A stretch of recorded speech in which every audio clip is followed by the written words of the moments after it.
tình mình chia tay, sau đấy quay lưng vậy. Trước em sẽ đau lắm, nhưng em biết thế nào. Ai muốn xa xứ tạm biệt quê hương, tạm biệt người tôi yêu với người thân với tình thương. Hãy yêu người khác anh ơi, vì không đáng phải chờ đợi. Em không xứng đáng với tình yêu anh. Em không thể ở cho anh, càng không thể chăm sóc anh.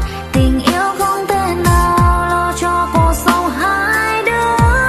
Em không muốn thấy anh tồn tại, thua một ai ở trên đời. Hãy yêu một người lo cho anh cả tương lai. Vậy nên em nắm tay người, để anh cố gắng mãi mãi. Một khi anh trở về, hy vọng rằng anh hạnh phúc. Lúc đó ta sẽ là tình bạn, chia kỷ hơn bao giờ. Có như thế anh sẽ được nhiều hơn.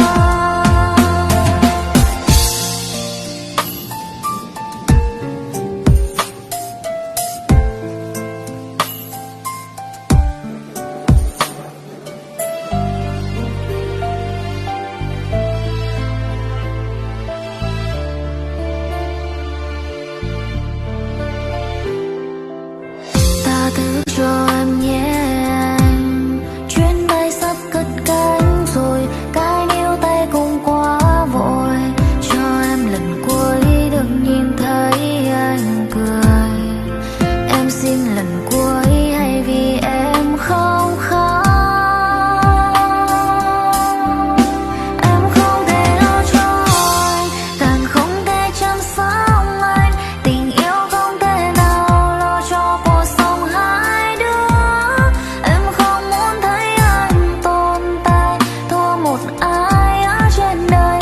Hãy yêu một người lo cho anh cả tương lai. Vậy nên em nắm tay người, để anh cố gắng mãi mãi. Một khi em trở về, hy vọng rằng anh hạnh phúc.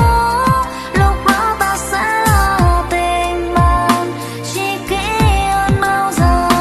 Có như thế anh sẽ được nhiều hơn. Em không thể lo cho anh, càng không thể chăm sóc